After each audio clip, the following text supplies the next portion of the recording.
한국 가요계의 전설들이 미국에 온다. 세시봉 LA 콘서트. 50년이 넘는 우정 속 추억의 이야기와 노래들. 한국 가요사의 큰별 조영남, 한국 통기타 문화의 개척자 윤형주, 그리고 세시봉의 막내 김세환까지. 3월 16일 LA에서 만나요. 뭐라고? LA에서 만나자고. 16일 LA에서 만나자고. 오케이. 따스한 추억을 만들어줄 세시봉의 미주 콘서트. 3월 16일 LA에서 만나요. 힘든 시기, 우리는 함께하면 이겨낼 수 있습니다. 라디오 서울이 함께하겠습니다. 강혜신의 오늘의 미국.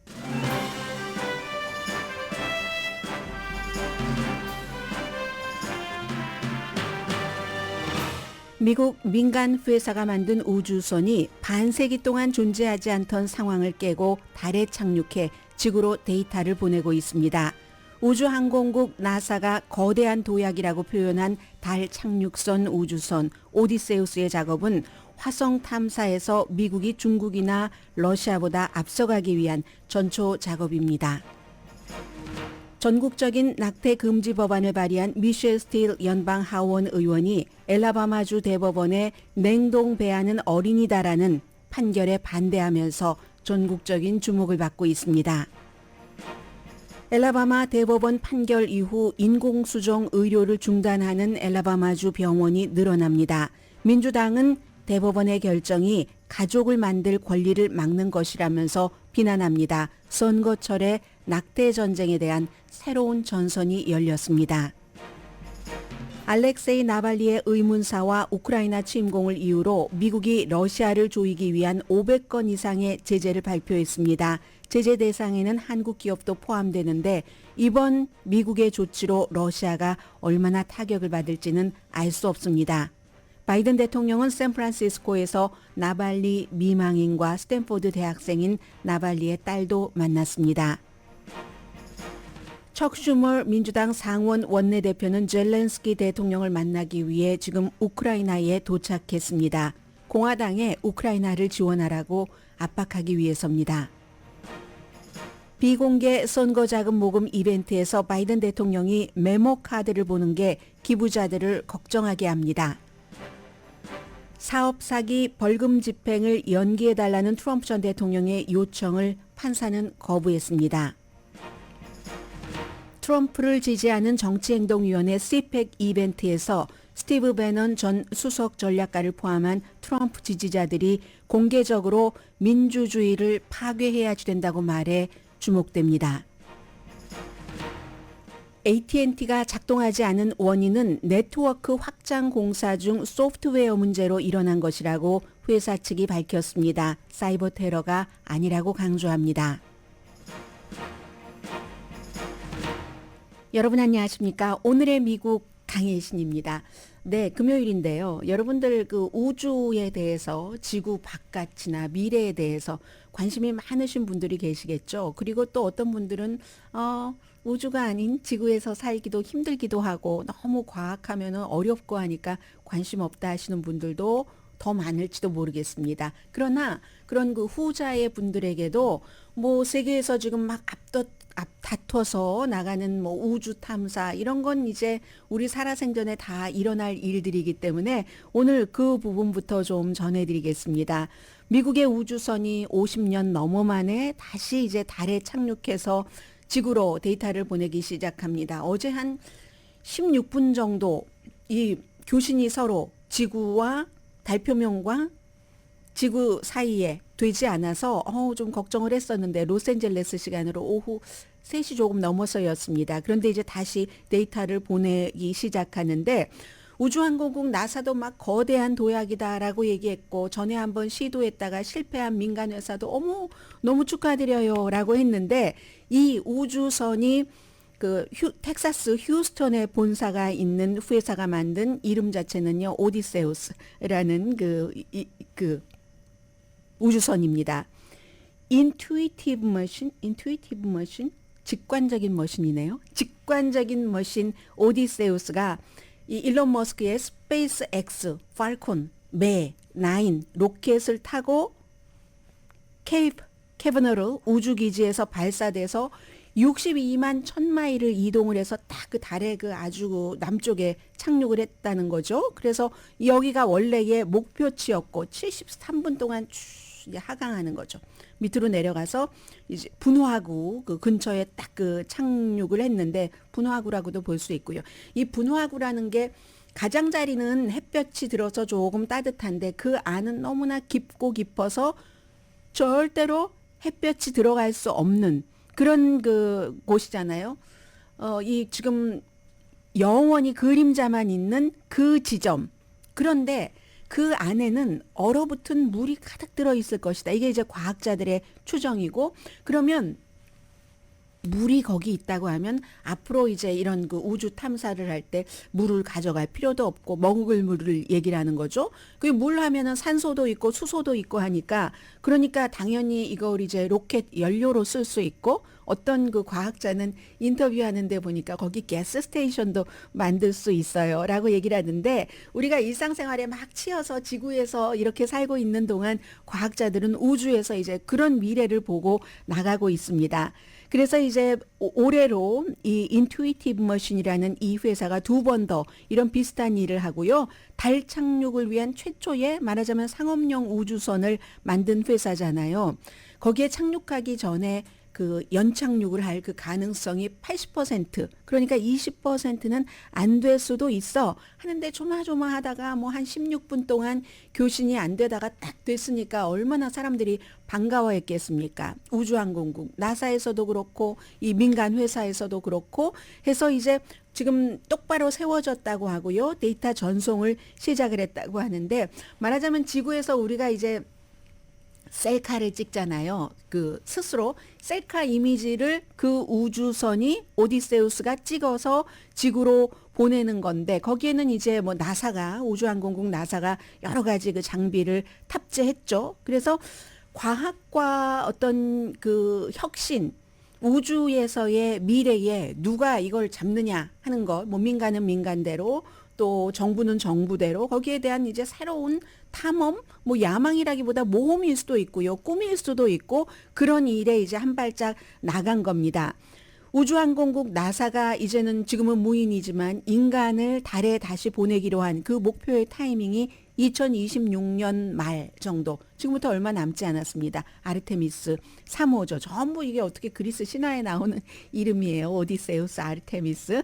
그래서 미국이 이제 앞으로 20년 안에 화성 유인 탐사에 대해서 아주 그 장기적인 그 여러 가지 그 비전을 그 갖고 있는 이 아르테미스, 이 프로젝트를 이루기 위해서는 먼저 이렇게 민간 회사에 그 오디세우스 같은 우주선이 가서 거기 여러 가지를 이제 다 보내는 거죠. 이걸 미국으로서는 지금 국가적인 차원에서는 러시아보다 우리가 먼저, 중국보다 우리가 먼저 하겠다 하는 겁니다. 그 뒤에 무슨 뭐 우주로 여행을 가던 우주에 사람이 사는 곳을 만들던 그건 이제 그 다음의 문제고요.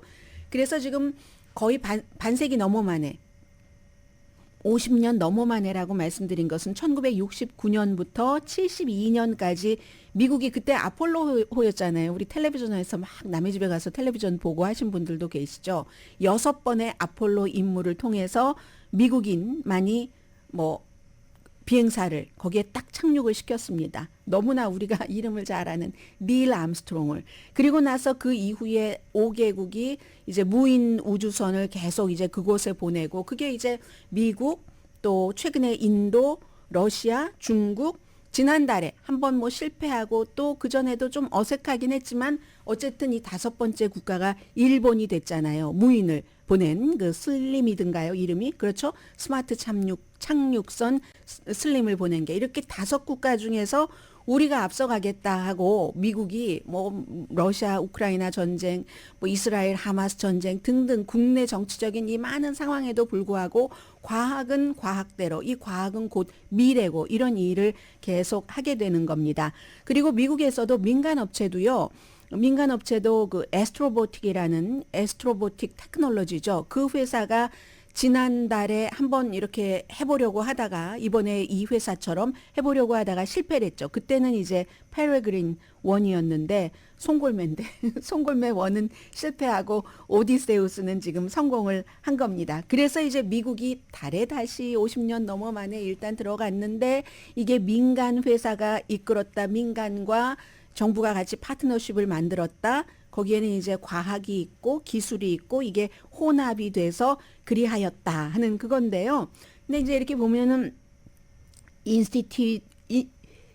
인투이티브 머신이라는 텍사스 휴스턴에 있는 이 회사, 직관적인 기계라는 이 회사가 지금 달 착륙 막 지금 21세기에 이런 걸 하는데 그리스 시인 오디세우스라는 이런 우주선의 이름을 그렇게 부른 것, 이것도 저는 조금 새로웠고요. 그리고 또 하나는 이 에스트로보릭 테크놀로지라는 본인들이 먼저 꿈꾸고 시도를 했는데 실패했던 회사가요. 제일 먼저 지금 이 오디세우스를 성공시킨 회사에 막 전화 걸고 축하 메시지 보내고 어머 너무 축하해요. 너무 잘했어요. 뭐 이런 얘기하면서 우리 다음에 가까운 시일 안에 우주에서 만나요. 뭐 달 표면에서 만나요. 이렇게 그 얘기를 했다는 겁니다. 그래서 제가 이런 것들을 보면서 보통 미국이 가장 최근까지는 그 크고 작은 선거가 끝나고 나면은 서로 딱 이제 내가 졌습니다. 축하해요. 뭐 다음에 다시 만나요. 이런 식으로 하잖아요. 그런데 지금 정치를 보면 전혀 그렇지 않죠. 미래를 향해서 달 표면에 그 막 그림자도 하나, 아니, 그림자만 가득한 그곳에 우주선을 보내고 하는데 정치는 점점 뒤로 가는 것 같다. 이것도 오늘의 그 탑 뉴스거든요. 그래서 그런 생각을 조금 해봤습니다. 2024년도 그 대통령 선거가 내일이 이제 그 사우스캐롤라이나 주에서 예비 선거가 있고 오늘부터인가요? 내일부터인가요? 3월 5일이 캘리포니아 주를 포함한 12개 주가 슈퍼 튜스데이라고 해서 예비 선거를 치르는데 그 전에 이제 조기 투표가 시작이 되는 거죠. 그리고 이제 사우스캐롤라이나 주의 내일의 이 선거는 결과는 나와 있습니다. 30% 이상 트럼프 전 대통령이 니키 헤일리라는 아직 물러나라는 압박을 받으면서도 물러나고 있지 않는 사우스캐롤라이나 주에서 주지사를 했던 사람과 겨루는 것, 트럼프의 완벽한 승리가 되겠죠. 그런데도 불구하고 니키 헤일리가 아직까지 이제 물러나지 않고 있고요. 그런데 니키 헤일리가 뭐라고 얘기를 하냐면요. 트럼프는 본선에서 절대로 승리하지 못합니다. 내 말 명심하세요. 써놓으세요. 내 말 명심하세요. 이렇게 얘기합니다. 예비선거에서 이길 수 있지만 총선에서는 못 이깁니다. 그래서 결국 미국 대통령은 차기 대통령은 여자가 될 겁니다라고 얘기를 하거든요. 이건 바이든 대통령까지 아주 싸잡아서 트럼프와 함께 묶어서 내던져 버리는 말입니다. 다음 대통령은 미국은 여자 대통령일 겁니다. 나이거나 아니면 카멜라 해리스. 바이든 대통령이 돼도 끝까지 하지 못한다는 지금 그런 얘기를 하는 거고요. 이 얘기는 이제 왜 나오느냐 하면은 바이든 대통령이 요즘에 비공개 이제 선거 기금 모금 그러면 가장 본인을 많이 지지하는 사람들의 미팅 아니겠어요? 이번에 이제 샌프란시스코 같은 데서 했었던 그런 기금 모금 같은 것도 그런데 그런 비공개 모임에서도 이 노트카드라고 할까요? 아니면 커닝 페이퍼 비슷한 어떤 때는 아니면 노트카드는 커닝 페이퍼는 아니죠. 그냥 볼 수 있죠. 그런 것을 자주 본답니다. 늘 본답니다. 그리고 어떤 경우는 어떤 질문을 좀 해줬으면 좋겠다고 사전에 서로 그 얘기를 해놓고 그게 가장 믿는 사람들 사이에서도 바이든 대통령이 그렇게 한다는 거죠. 이 메모 카드 보는 것은요, 사실은 정치인들에게 이상한 건 아닙니다. 어떨 때는 아주 백악관에서 너무 급한 일이 있어서 국민들에게 안심을 시키거나 뭔가 대통령이 직접 로즈가든에 나와서 얘기를 해야지 될 때 참모들이 급하게 메모를 써서 딱 줍니다. 숫자, 수치, 이름 같은 것은 혼돈할 수가 있으니까 그러면 이제 대통령이 그걸 당연히 보고하기도 하죠. 이건 트럼프도 그랬고 버락 오바마도 그랬고 젊은 대통령이잖아요. 조지 부시, 아버지 부시, 아들 부시 다 마찬가지로 했습니다. 그리고 이제 텔레프롬프터 같은 것도 있고 하는데 바이든에게만 문제가 되는 겁니다. 백악관에서는 바이든 대통령이요 디테일을 강조하기 위해서 그런 그 노트를 메모 카드를 보고 있습니다 하는데 기부자들은 그 얘기를 들어도 조금 꺼름직한 겁니다. 나이가 너무 많아서 그걸 다 기억하지 못하기 때문에 저렇게 메모를 들고 다니는 거야?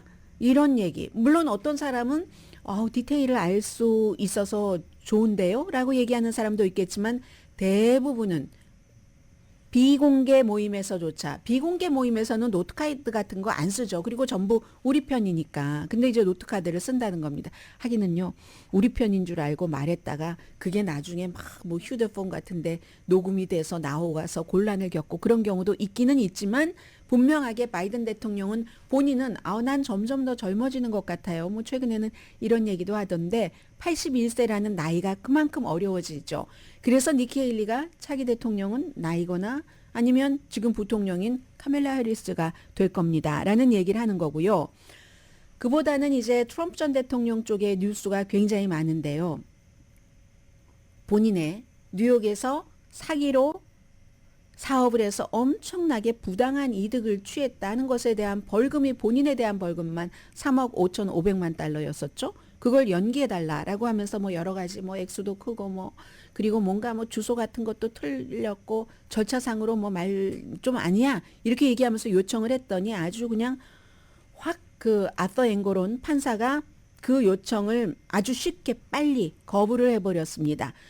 그리고 트럼프 전 대통령 측에서 지금 항소를 해야지 되니까 항소권을 보호하기 위해서는 이걸 연기를 해줘야지 된다라고 얘기를 하는데 뭐 주소가 잘못 써있다 뭐 등등의 오류는 이제 그런 건 간단한 거니까 바로 잡았겠죠. 판사는 이 벌금 내는 것을 연기해 달라는 그 근거를 정당한 근거를 설명하지 못했다. 그리고 항소권은 보호된다. 30일 안에 항소를 해야지 되는 게 법적인 그 테두리입니다. 그래서 30일 안에 항소를 하는데 항소를 할 때는 또 그 돈을 3억 5,500만 달러, 뭐 아들들 거까지 합치면 훨씬 많아지는 벌금까지 합치면 거의 뭐 5억 달러 수준인 이걸 돈을 다 내야지 됩니다. 일단 나중에 만약에 항소해서 이기면 가져간다 할지라도 그런데 이걸 돈을 먼저 내야지 된다. 이런 어제 그 판사의 결정이 있었고요. 판사도 그동안 재판 도중에 그렇게 트럼프 전 대통령으로부터 모욕당하고 판사가 지시를 해도 명령도 어기고 판사의 어떤 그 스텝을 근거도 없이 무슨 민주당의 정치인과 뭐 연문이 있다는 식으로 거짓으로 뿌리고 했는데 판사라고 가만히 있을 리는 없습니다. 판사가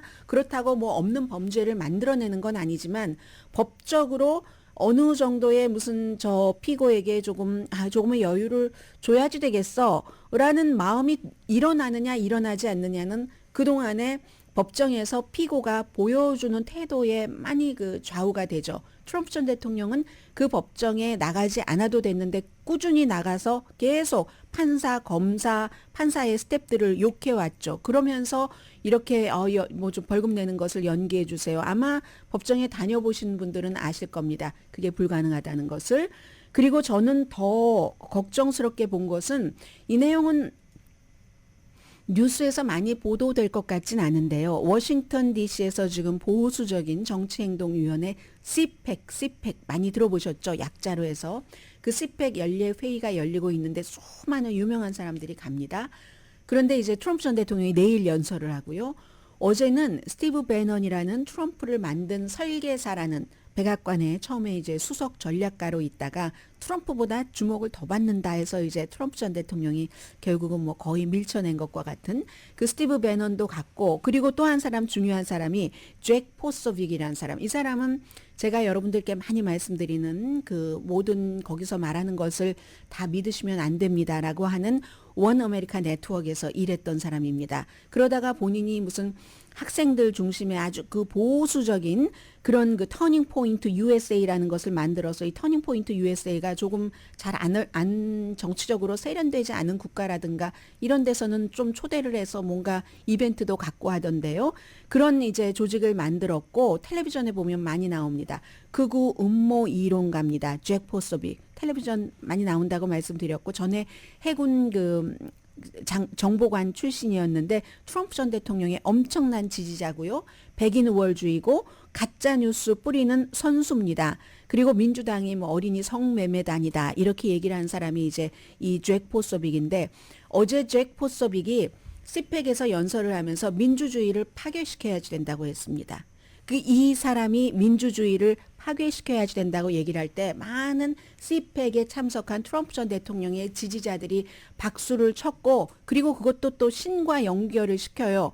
그리고 옆에 있던 그 트럼프 전 대통령의 수석 전략가 스티브 배넌도 맞다. 에멘 막 이렇게 소리치고 했거든요. 그 얘기를 좀 한번 들어보시겠습니다. 이 사람이 민주주의 웰컴 투 민주주의의 종말 민주주의를 완전히 전복시키기 위해서 우리는 이 자리에 왔고 이 CPEC 회의에 왔고 1월 6일에는 그렇게 하려고 했는데 의사당 폭동 사건을 얘기를 했죠. 그날 다 못했고 거기까지 못 갔다. 민주주의를 전복시키는 것을 못했고 이제 하자. 교체하자. 막 주먹을 허공에 올리면서 맨 마지막에는 왜냐하면 모든 영광은 정부에 있는 게 아니고 모든 영광은 하나님께 있기 때문이다. 이게 이제 트럼프 전 대통령을 중심으로 뭉치는 사람들의 얘기입니다. 그래서 다 썩은 물을 빼내자 뭐 이런 것들이 그 표현 자체를 본인이 표현을 합니다. 민주주의를 전복시키기 위한 것이 목적이다. 그리고 맨 뒤에 허허하고 뭐 alright, amen 이렇게 얘기한 사람이 스티브 배넌입니다. 한번 분위기를 들려드리겠습니다. Welcome. I just wanted to say welcome to the end of democracy. We're here to overthrow it completely. We didn't get all the way there on January 6th, but we will endeavor to get rid of it and replace it with this right here. We'll replace it with this right here. Amen. That's right, because all glory is not to government, all glory to God.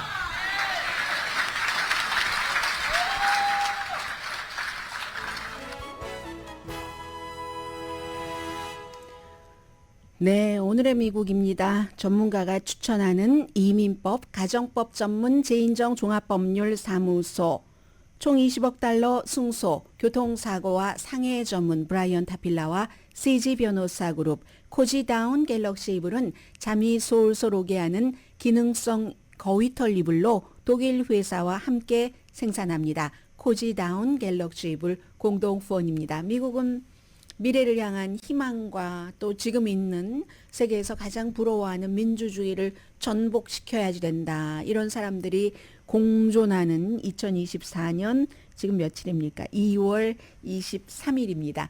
잠시 뒤에는 오랜만에 이제 미셸 스틸 연방 하원 의원이 공화당과 조금 거리를 두는 발언을 해서 뭐 오늘 뉴욕타임즈 등등이 미셸 스틸 의원의 발언을 인용을 해서 보도를 했는데 이게 지금부터 11월까지 굉장히 중요한 이슈가 될 것 같습니다.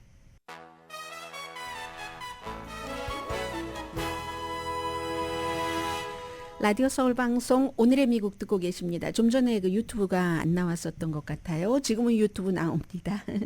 네, 지금부터 유튜브 나오고요. 오늘 사실은 이게 사흘째 계속됐던 그 이슈인데 엘라바마주에서 냉동 배아도 인간이다, 사람이다, 아기다, 어린이다. 냉동 배아의 인격을 부여를 한 대법원의 판결입니다. 이건 이제 어떤 분들은 연방 대법원까지도 가는 것 아닌가요 하는데 이 케이스는 아마 여기서 끝나서 엘라바마주의 대법원에서 끝나는 케이스랍니다. 이것으로서 이제 엘라바마주에서 있었던 일인데 민주당과 공화당 전체적으로 쫙 퍼져서 민주당에게는 선물이 됐고 공화당에게는 아주 골치 아픔이라고 할까요?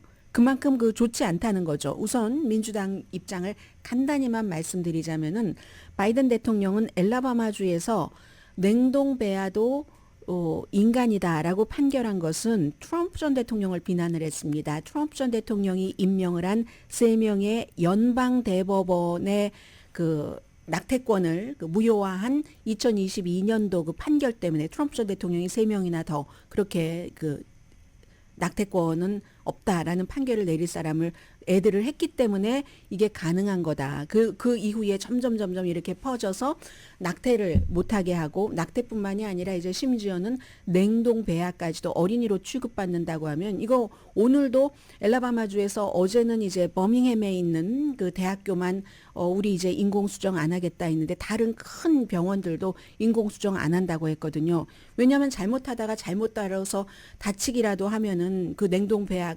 아기라는데 사람이라는데 그럼 큰일 사람을 살인한 게 되잖아요. 그 죄를 의사가 리스크가 너무 크다는 거죠. 이게 이제 한 사람이 그렇게 자신들의 배아가 손상된 그런 그 부부가 소송을 해서 여기까지 오게 된 겁니다. 그래 맞아. 냉동배아는 사람이야. 이렇게 했으니까 결국은 그 분위기를 처음에 만든 건 연방 대법원이다 해서 바이든 대통령은 트럼프 전 대통령을 비난을 했고요. 카멜라 해리스 부통령은 개인에게 원치 않는 어떤 이유로든 그런 그 임신을 끝낼 권리가 없다라는 판결에 이어서 다른 사람에게는 가족을 시작할 권리가 없다라고 공화당이 얘기를 하고 있다는 겁니다. 엘라바마주에. 엘라바마주에 이 판결을 내린 그 대법원의 판사가 9명이고요. 연방 대법관과 마찬가지로 9명이 모두 공화당입니다. 공화당이고 8대 1로 통과했거든요. 한 사람은 공화당 대법관이지만 반대를 했습니다. 그래서 이게 가족을 시작할 권리가 없다. 이게 인공수정의 한 단계잖아요. 아직은 난자와 정자가 만나기 전의 단계. 그런데 이 대법원에서는 뭐 어떤 지점, 어떤 단계, 어디서든 어머니의 배안이든 실험실이든 어쨌든 이거는 배아는 냉동된 배아라도 사람이야. 인격을 갖다가 딱 그 줘버렸는데 그렇게 되면은 이게 잘못됐을 때 어떻게 하느냐에 따라서 그러면 그 인공수정, 체외 수정을 하고 싶은 사람은 임신이 자연적으로 너무 안 되기 때문에 그런 사람들은 가족을 시작할 권리가 없다. 이건 그러면 공화당이 얘기하는 낙태를 반대하는 것과 이거 참 모순되고 이게 말이 되지 않는다라는 게 카멜라 해리스 민주당 그 부통령의 얘기입니다. 그러면 이 엘라바마주의 냉동 배아는 인간이다라는 것을 지지하는 측에서는 계속 종교를 강조합니다. 좀 전에 트럼프 전 대통령을 지지하는 극우 음모주의자도 뭐 하나님을 찾잖아요. 이 대법원장인 탐 파커, 어제 제가 방송 중에 팀 파커라고 잘못 말씀드렸어요. 대법원장 탐 파커는 인간의 생명은 거룩하신 하느님이 분노해서 그걸 없애버리기 전에는 인간 스스로는 파괴를 할 수가 없다라고 얘기를 했잖아요. 어제 그 판결문에서. 그런데 사실은 이 탐 파커라는 엘라바마주의 대법원장이 굉장히 그 보수 사이에서는 존중을 받는 인물입니다. 그리고 실제로 연방 대법원이 바이든 대통령은 연방 대법원 때문에 이렇게 됐어라고 얘기하지만 연방 대법원이 낙태를 금지할 수 있도록 하는 낙태권을 뒤집는 판결을 하는데 탐 파커 이분이 굉장히 많은 기여를 한 사람입니다. 그런데 나이가 70세가 돼서 엘라바마의 법에 따라서 이제는 뭐 은퇴를 하는 지금 마지막 그런 시기에 있는데요. 이런 것에 대해서 심지어 공화당에서도조차도 이거는 여기까지 가면은 안 되지. 이건 아니지라고 여러 사람들이 얘기를 하는 겁니다. 낙태는 반대하지만 불임 치료를 해서 아이를 갖고 가정을 이끌고 하는 것에는 그 인공수정에는 찬성을 한다는 거예요. 공화당도. 그래서 이제 이건 전국적으로 공화당 정치인들에게는 새로운 악몽이 될 수도 있다고 세계 다른 나라 언론에서도 얘기를 합니다. 예를 들면요. 우선 니키 헤일리부터 말씀을 드릴까요? 니키 헤일리는 처음에는 냉동배아가 아기예요. 어린이예요. 맞다 하다가 분위기가 싹 바뀌니까 몇 시간 만에 니키 헤일리가 또 막 CNN과 인터뷰를 합니다.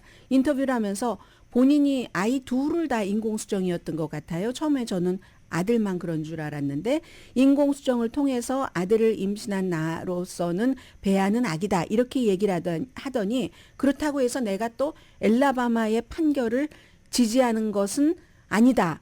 뭐 이런 얘기를 하면서 부모의 권리 문제다. 불임 치료가 중단되는 것을 원치 않는다. 지난번에 뭐 여러 가지 이슈가 있었잖아요. 노예제에서 한 얘기나. 그런 때와 마찬가지로 니키 헤일리가 말했다 뒤집고 하는 게 지금 많습니다. 그리고 또 다른 굉장히 그 보수적인 낸시 메이시라는 사우스캐롤라이나 니키 헤일리와 같은 주죠. 하원 의원입니다.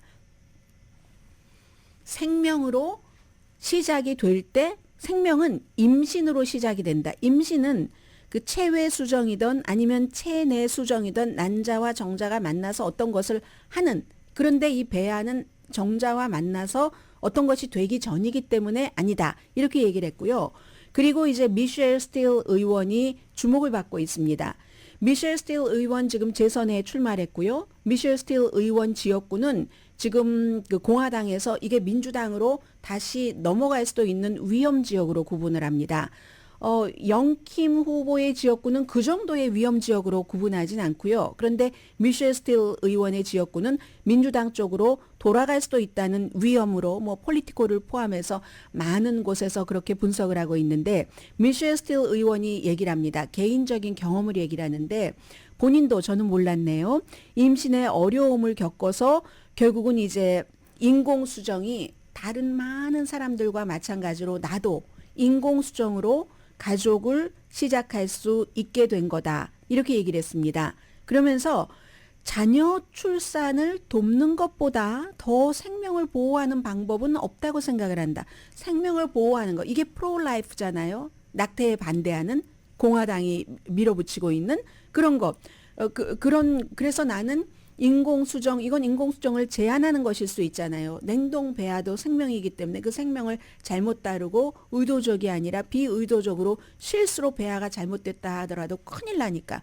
그럼 그 배아를 전부 이제 수정하는데 쓸 수도 없는 거고 그거 어떻게 하라는 겁니까? 그런 얘기. 그런데 이게 왜 중요하냐면 미셸 스틸 의원은요. 전국적으로 낙태를 금지하는 법안을 발의한 사람입니다.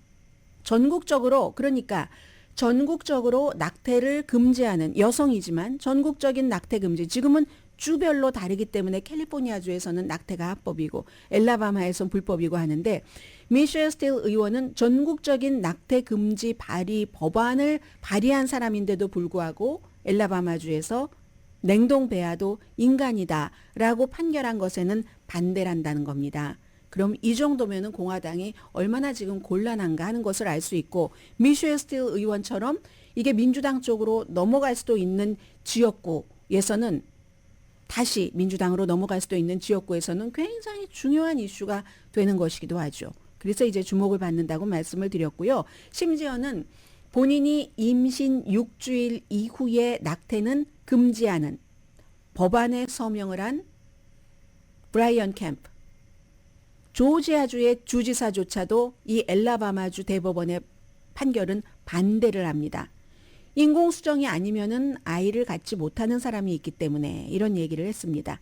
그리고 이 대법원장 탐 파커는 뭐 모든 인간은 태어나기 전부터 하나님의 형상이고 그분의 영광이 사라지지 않고는 그분이 막 화가 나서 파괴시키지 않고는 그 생명이 멸망할 수 없다. 생명의 멸망은 하나님이 진노하실 때만 할 수 있다. 하나님 스스로의 그거에 따라서 이렇게 얘기를 하면서 어제 그 판결문도 굉장히 그 성경이 많이 인용됐다고 하더군요. 뭐 당연히 뭐 예레미야가 나왔을 테고 창세기가 나왔을 것은 짐작이 되고요.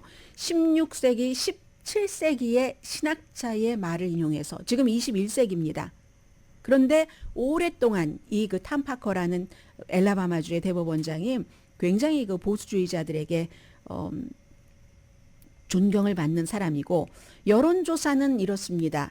이게 낙태에 관한 여론조사는 많지만 인공수정에 대한 여론조사는 그다지 많지는 않거든요. 그런데 퓨 리서치 센터가 가장 평이하니까 지난해 9월 달에 조사를 했더니 미국 사람들 61%가 건강보험이 불임 치료 비용을 다 커버해 줘야지 된다라고 생각을 한답니다. 그리고 그 가운데는 54%의 공화당 사람들도 그렇게 믿고 있고 미국 사람들의 42%는 내가 말하자면 미셸 스틸이나 니키 헤일리 의원, 미셸 스틸 의원처럼 니키 헤일리 주지사, 전 주지사 후보나 미셸 스틸 의원처럼 본인이 이렇게 그 인공수정을 했거나 아니면 인공수정을 한 사람을 아는 그런 미국인이 42%나 된다 하는 겁니다. 그리고 인공수정의 경우는요. 지금 보험이 커버하지 않고 하기 때문에 부자가 더 많이 지지합니다.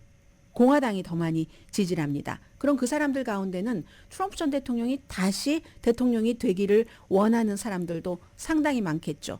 그래서 엘라바마주의 냉동 배아도 인격체다. 인격이 있다. 잘못 따르면 큰일 나. 의사 면허도 취소될 수 있고 형사 처벌을 받을 수가 있어 하는 대법원의 판결이 주목받는 이유입니다. 잠시 뒤에 경제 뉴스 그리고 AT&T 전해드립니다.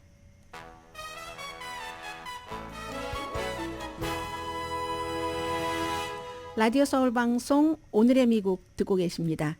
네, 지금 주식값을 좀 말씀드리려고 했는데요. AT&T를 보려고 했는데 엔비디아가 먼저 나와 버렸네요. 엔비디아가 어제도 한 16% 정도 올라갔고 오늘도 지금 12% 정도 올라가고 있는데요. 현재 한때는 800달러 넘었었던 적도 있는데 현재 798달러 정도 되고요. AT&T 어제 사고가 있었으니까 잠깐만요. AT&T 한국말 영어가 막 혼돈돼서 이제 AT&T 보면은 어제 내려갔죠. 어제 한 2% 이상 내려갔고 현재 1.21% 좀 회복을 해서 16달러 79센트 AT&T입니다. AT&T로 한국 분들도 그 전혀 전화도 안 되고 휴대폰으로 요즘 하시는 일 많은데 안 되신 분들 계시죠. 오후에는 완전히 복원이 됐다고 하는데 주가가 어제 2.4% 내려갔었군요. 오후에 이제 완전히 복원된 이후에 AT&T가 발표한 것 보니까 이제 이렇게 딱 되면은 보통 이제 연방 국토안보부라든가 연방 수사국이 딱 일을 시작하죠. 혹시 테러 아니야? 뭐 누가 뭘 해킹했어? 하는데 그게 아니라 네트워크를 확장하는 도중에 소프트웨어를 조금 잘못 썼답니다. 작동을 프로세스를 잘못 작동해서 일어난 일이다 하는 얘기를 했으니까 그러니까 이제 너무 뭐 걱정 같은 것은 이미 다 끝난 일이긴 하지만 어떤 분이 이런 얘기를 하시더군요. 슬프게도 우리의 삶이 전화기와 너무 연결이 돼 있어서 버튼 하나만 누르면 다른 사람에게 다가가고 일로서도 감정적으로도 그런 능력이 너무 생겼었기 때문에 영향을 받은 사람이 너무 많고 실제로 이같이 AT&T 영향을 받아서 일을 못하거나 하는 사람은 AT&T가 왜 이렇게 됐지 하는 것을 수사해야 되는 FBI 직원도 그 영향권 안에 들어갔다고 얘기를 합니다. 그리고 캘리포니아주야 보통 자동차를 타고 다니지만 열차를 타고 어디 일을 하러 직장에 가시는 그런 분들은 딱 열차 타면 휴대폰 켜고 뭐 여러 가지 이메일도 확인하고 일도 하고 보낼 거 보내고 하잖아요. 그런데 그런 것을 전혀 하지 못했고 전화 거는 것도 못했고 뭐 또 모르는 길을 갈 때 뭐 구글이나 애플이나 맵을 찾지도 못했고요. 어제 괜찮았던 사람들 원격 근무자 그런 분들은 이제 컴퓨터 데스크탑이 꼭 뭐 이것도 그 인터넷이 AT&T가 아닌 한은 괜찮았잖아요. 블룸버그에서 가장 많이 오늘 아침 제가 들어오기 전까지도 본 뉴스가 AT&T의 완전 불통과 그 이유 등등에 관한 기사였습니다. 그리고 이제 그 엔비디아는 이제 미래의 인공지능의 미래이기도 하고 인공지능 미래의 시작이기도 한 회사니까 수익이 전문가 예상보다 훨씬 높았고 그에 따라서 어제는 방송 끝나고 보니까 16% 이상 올라갔었어요. 주식값이. 그리고 오늘도 또 올라가서 지금 거의 800달러 정도가 되는 건데요. 이제 물론 그 위협도 있죠. 위협도 있는데 엔비디아의 가장 큰 위협은 무슨 뭐 경쟁사 이런 것은 경쟁사가 아무리 연구를 해도 인력이 부족하니까 그건 그렇다 손 치더라도 수요가 그렇게 일반에서 너무너무 많이 올 것인가 말 것인가 사실은 아는 사람이 없다고 보는 게 정상인 거고 그리고 이제 주식 면에서 보자면은 엔비디아 주식의 13%를 한 사람이 갖고 있다는 것도 조금 위험하기는 합니다. 어떤 이 사람이 뭐 나중에 팔아버린다던가 아니면 지금은 뭐 엔비디아밖에 그 세련된 것을 줄 수가 없으니까 그 반도체 칩을 엔비디아에게 막 다 주문하고 받아놓고 뭐 쓰지 않고도 또 주문하고 하는 사람들이 어느 순간인가 이걸 과잉으로 산 건가 이런 생각을 한다던가 아니면 사는 패턴을 바뀐다던가 할 때 위험이 될 수는 있지만 그러나 지금 이 미국 주식계를 중심으로 해서 미래의 산업에서 가장 중요한 회사가 엔비디아라는 것만은 분명한 겁니다.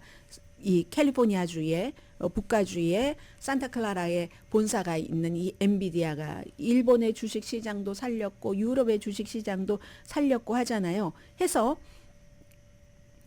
위험해 이렇게 얘기를 하면서도 그렇게 얘기를 하는 모건 스탠리의 분석가 그 조 모어 같은 사람도 가격을 목표 가격을 795달러 이미 한 번은 넘겼어요. 오늘도 800달러 넘은 것까지 제가 보고 들어왔는데 뱅크 오브 아메리카의 또 다른 분석가는 뭐 또 이 꼭 엔비디아뿐만이 아니라 AMD라든가 이런 거의 가격은 비슷합니다. 엔비디아가 이런 회사들도 있어서 이미 있는 회사 개발을 지금부터 시작하겠다고 하는 무슨 뭐 오픈 AI의 그 CEO라든가 챗GPT를 만든 샘 알트만이라든가 인텔이라든가 한때는 인텔이 최고였죠. 근데 인텔이 지금 다시 엔비디아를 따라서 해보겠다고 하는데 시작하는 곳이 아니라 AMD 같은 이런 회사와의 경쟁 등등으로 힘들 수도 있어. 이런 뱅크 오브 아메리카의 한 그 비백 뭐 아양가 이런 그 분석가도 원래 목표가 뭐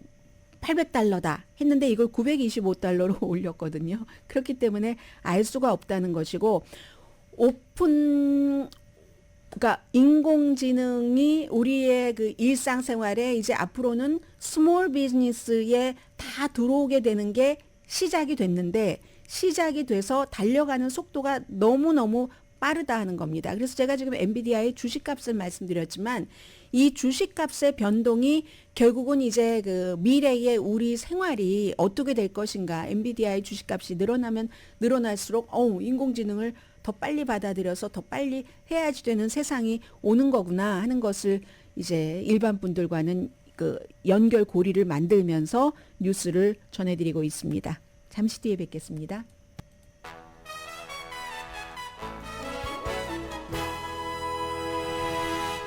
라디오 서울 방송 오늘의 미국 듣고 계십니다. 이제 내일이 러시아가 우크라이나를 침공한 지 2년이 되는 날입니다. 2월 24일. 그래서 척 슈머 그 민주당 상원 원내대표가 젤렌스키 대통령을 만나기 위해서 지금 우크라이나에 가 있고요. 아직 만났다는 얘기는 없습니다. 그리고 이제 한 사람의 이렇게 민주당의 상원의 원내대표죠. 갈 때는 다른 의원들 4명의 다른 그 민주당 의원들과 동행을 했고요. 그리고 지난번에도 공화당 의원까지 포함해서 22명의 하원 대표단도 얼마 전에 우크라이나를 방문을 했었거든요. 이게 이제 공화당 의원을 포함해서 몇 명인지는 잘 모르겠네요. 그 당시에 분명히 오하이오주의 마이크 터너 공화당 그 정보위원장이죠. 이 의장도 함께 갔었고 지금 상원에서는 공화당 의원 22명을 포함해서 70명 정도의 상원 의원이 우크라이나에 무슨 뭐 돈을 지원하는 것을 승인을 했는데 하원에서 지금 안 해주겠다고 하니까 이런 여러 가지 압박을 하려고 간 것 같고 1주년 될 때는 바이든 대통령이 직접 갔었죠. 아주 깜짝 놀라게 그 당시는 지금보다 조금 더 위험했는데도 그 우크라이나의 그 광장을 젤렌스키 대통령과 함께 걸어가고 그랬었는데 이런 일. 그리고 이 바이든 대통령은 우크라이나 침공, 게다가 이제 알렉세이 나발니가 의문사를 한 지가 일주일이 됐습니다. 그 두 가지를 이유로 러시아에 대해서 500가지인데 뭐 그 대상 이런 걸 나누면 한 4,000가지 정도로 나뉘어집니다. 그 정도로 굉장히 광범위한 제재를 발표를 했습니다. 우선 뭐 한국 기업이라고 얘기를 했는데 자세히 살펴보니까 그렇지도 않네요. 말씀을 드리면 대성 국제무역이라는 곳인데 수출 통제 대상에 포함됐습니다. 수출 통제 대상이 뭐 한 100군데가 넘던데요.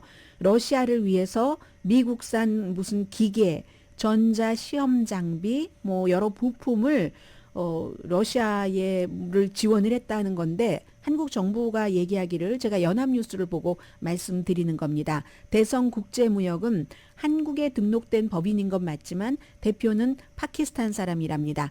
그리고 이제 그 밖에는 뭐 여러 가지 뭐 카드 결제 시스템이라든가 금융, 군사 여러 가지 그 프로그램에 제재를 많이 했겠죠. 그리고 특히 이제 그 알렉세이 나발리의 죽음과 연루된 그런 그 공무원에 대한 조치. 이건 이제 영국에서 그 무서운 유형지의 교도소장이라든가 부소장을 뭐 어떤 제재를 한 것과 마찬가지겠죠. 그리고 이제 군사 기술 접근 같은 거 못하도록 하고 하는 건데 이게 이제 한국뿐만이 아니라 중국, 아랍에미레이트, 베트남 이런 많은 나라 뭐 그리고 기관들도 포함이 돼 있고요. 북한은 뭐 당연하죠. 북한의 무슨 뭐 국방장관을 포함해서 무기를 러시아로 보냈으니까 당연히 이제 북한의 개인과 뭐 이런 기업 같은 것도 포함이 돼 있습니다. 그런 것이 있고 그리고는 이제 어제 로스앤젤레스에서 그 워싱턴으로 갔는데 가기 전에 바이든 대통령이 나발리 미망인과 딸을 샌프란시스코에서 만났습니다.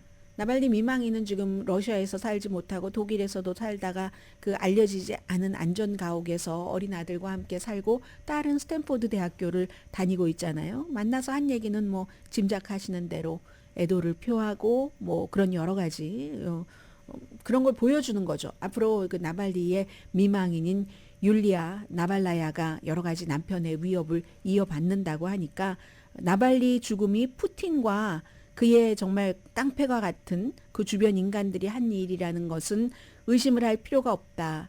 그리고 알렉세이의 용기 있는 그 유산이 율리아와 다샤 딸 그리고 많은 러시아 전역의 사람들에 의해서 이어질 것이다. 뭐 이런 얘기를 바이든 대통령이 했고요. 오늘의 미국은 전문가가 추천하는 이민법 가정법 전문 재인정 종합법률사무소 총 20억 달러 승소, 교통사고와 상해 전문 브라이언 타필라와 CG 변호사 그룹, 코지다운 갤럭시 이브는 잠이 솔솔 오게 하는 기능성 거위털 이불로 독일 회사와 함께 생산합니다. 코지다운 갤럭시 이불 공동 후원이었습니다. 10시에 브라보 마이 라이프 방송됩니다. 이번 주에 가장 재밌게 읽은 농담 가운데 하나가 국무부의 대변인이 이제 그 푸틴이 김정은에게 고급 러시아 차를 선물했다고 하니까 김정은에게 장기적으로 워런티를 받아놔라 이렇게 얘기를 했습니다. 강혜신이었습니다.